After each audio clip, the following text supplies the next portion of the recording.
En voilà un problème lorsque vous possédez une collection de jeux vidéo. Votre expérience de gamer n'a pas forcément tendance à suivre votre rythme d'achat. Salut tout le monde, c'est Kirby54, j'espère que vous allez bien. Cette vidéo fait suite à quelques-uns de vos commentaires. En effet, quelques-uns d'entre vous m'avaient dit lors de mon Kirby Play sur Skyrim, addict à Skyrim, ah bah dis donc Kirby, c'est seulement maintenant que tu découvres Skyrim, ça fait tellement longtemps qu'il était sorti, après tout, mieux vaut maintenant que jamais. En effet, je suis d'accord là-dessus. C'est vrai que j'aurais dû découvrir Skyrim bien plus tôt, sachant que c'est un excellent jeu. Et après avoir farfouillé un petit peu ma collection de jeux vidéo, Skyrim n'est pas un cas unique. Je possède quelques dizaines de jeux que je devrais découvrir sérieusement et maintenant. Par exemple, sur PS4, je vais pas tout vous montrer en détail, peut-être pour un deuxième épisode de cette vidéo. La honte, oh, en effet, la honte. Je n'ai toujours pas découvert le Mafia 3. Après tout, c'est peut-être le fait que ce jeu n'ait pas ce côté mafia des années 30-40 qui fait que je ne suis pas vraiment attiré. D'après plusieurs personnes, c'est un excellent jeu à découvrir et sachant que je suis un fan de Mafia 1 maintenant, surtout de Mafia 2. En plus, j'ai toujours apprécié ce côté gangster dans les jeux vidéo. Je comprends pas pourquoi j'ai toujours pas découvert ce jeu. Après tout, je ne peux pas me dédoubler, je l'ai fait qu'une seule fois dans la vie et j'aimerais bien découvrir tous les jeux que je possède, mais il faut que j'ai l'envie. Mais par moment, il faut que je me force un petit peu. Ça a été le cas pour Skyrim, c'est mon frère jumeau qui m'avait un petit peu forcé et je comprends pourquoi. Également, je vous montre celui-ci. C'est le 4e Saints Row, mais je comptabilise toute la série. Je n'ai toujours pas joué à un Saints Row dans ma vie de gamer. Je ne suis pas attiré sur cette série-là. Et en plus, quand j'ai remarqué que c'était parti complètement à l'ouest à partir du 3e, ça m'a encore moins attiré. Enfin, je ne me comprends pas, sachant que j'ai toujours aimé le côté loufoque dans les jeux vidéo. Ça devrait me plaire le Saints Row 3 ou voir le Saints Row 4. Je suis un grand fan des Star Wars, surtout les Rogue Leader sur GameCube, ainsi que le Rebel Strike, mais bon c'est le 3e Rogue... Non, pardon, Rogue Squadron, voilà. Le Rogue Leader c'est le 2 et le Rebel Strike c'est le 3. Mais je n'ai toujours pas testé le Star Wars Battlefront. Encore une fois, c'est peut-être le fait que ce jeu se joue surtout en multijoueur qui ne m'a pas attiré tant que ça.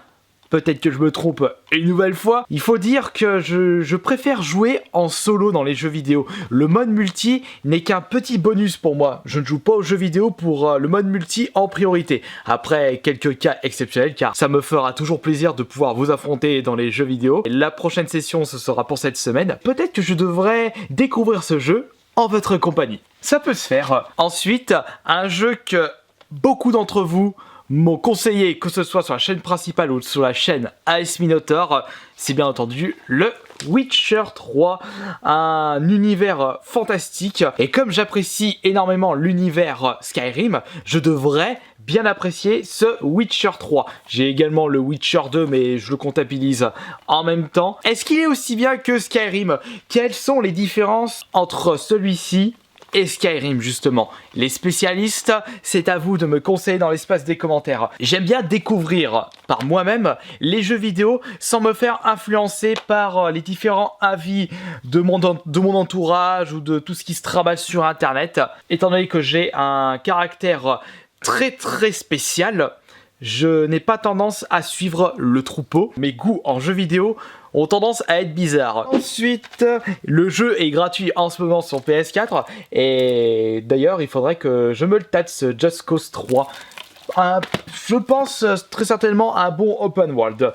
Ce que je ne comprends toujours pas sur moi, j'ai adoré le Arkham Asylum et je n'ai toujours pas fait le Arkham City, et pour pouvoir faire le Arkham Knight dans la continuité de l'histoire, il faut déjà que je fasse le City avant de faire celui-ci. Je pense qu'après avoir terminé Skyrim, je me mettrai sur le City. Et après le Arkham Knight, si je suis pas trop gavé du genre du jeu. C'est bien beau de découvrir des jeux que l'on n'a pas découvert auparavant, mais étant donné que les développeurs ont sorti plusieurs opus d'une même série, Il ne faut pas tous les faire d'une trait car certains opus se ressemblent beaucoup et on risque d'être gavé et de pas pouvoir terminer les opus suivants. Ça m'est déjà arrivé avec le Dead Island Riptide. Je l'avais fait tout de suite après avoir reterminé le 1 et étant donné que le jeu se ressemblait énormément, je ne l'avais pas terminé et c'est 2 ans après que j'ai redécouvert le Dead Island Riptide et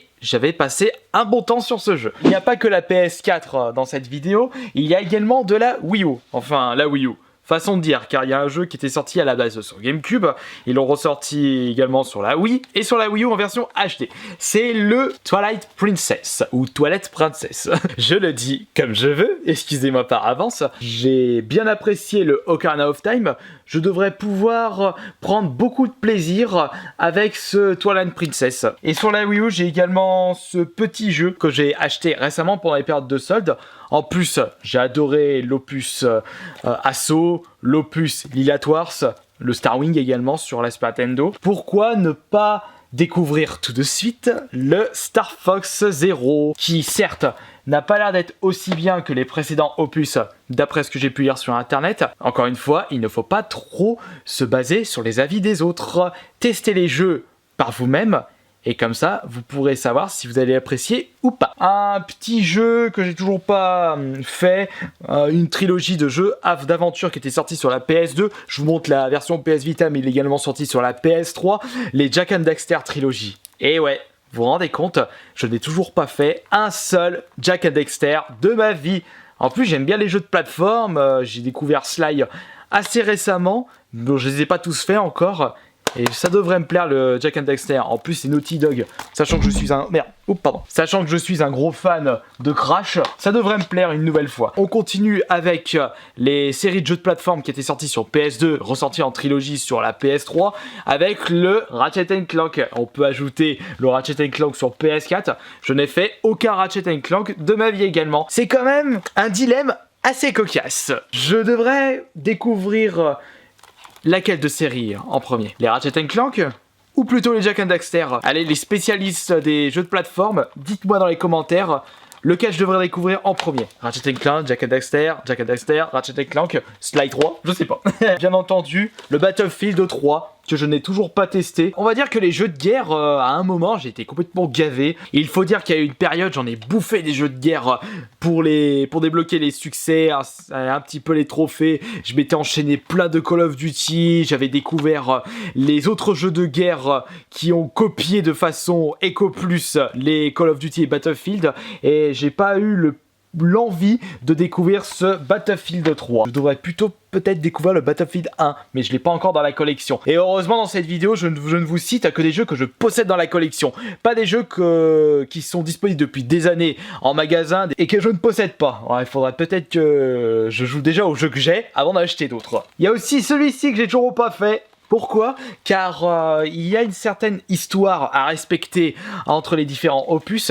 Faut déjà jouer au 1, après au 2, après au 3 pour bien comprendre l'histoire de God of War. Et comme j'ai toujours pas terminé le 2, et ben j'ai pas toujours commencé le 3. Mais celui-ci, je devrais plutôt le découvrir sur la PS4. Encore 2 titres qui étaient sortis sur la PS2, c'est le Ico et Shadow of the Colossus. Ça fait un bon moment qu'il est dans ma collection et j'ai jamais eu l'envie de le découvrir, enfin de les découvrir, excusez-moi. Je sais pertinemment que ce sont 2 jeux qui sont très bien appréciés de la part des passionnés. Bon, après il y a passionné et passionné. Moi je suis passionné mais je suis encore un autre cas à part. Des moments je préfère jouer à des jeux qui sont pas connus plutôt qu'à des jeux qui sont hyper connus. Et même si ces jeux-là, les jeux que je joue ne sont pas d'aussi bonne qualité que ces 2 jeux-là, bah je prends quand même du plaisir et c'est ça l'essentiel lorsque vous jouez à des jeux vidéo. On va passer maintenant à du Microsoft avec quelques titres pour la 360 ainsi qu'un titre sur la Xbox One.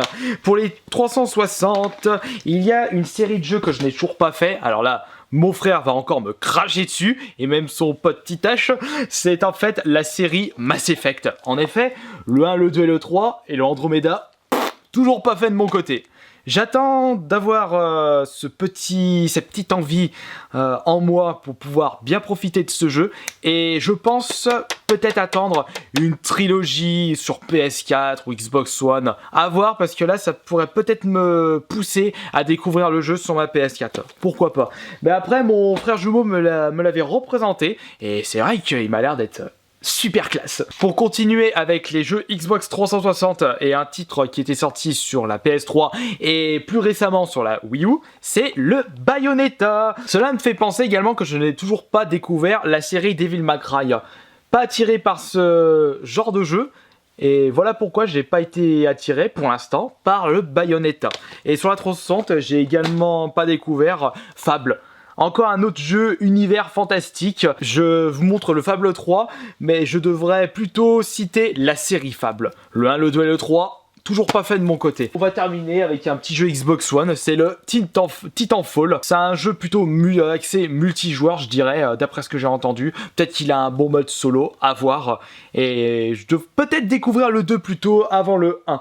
Enfin voilà, du coup, c'était vraiment une petite vidéo rapide, standard, sans prise de tête, où je vous cite des jeux qui font partie de ma collection et que je n'ai toujours pas découvert. Mais maintenant, c'est à vous de me dire dans l'espace des commentaires quel jeu je devrais commencer tout de suite en premier après Skyrim. De mon côté, j'ai plus tendance à vouloir découvrir le Arkham City. Mais s'il y a un autre jeu que vous me conseillez fortement, eh bien faites-le moi savoir dans l'espace des commentaires. Merci beaucoup une nouvelle fois et à la prochaine.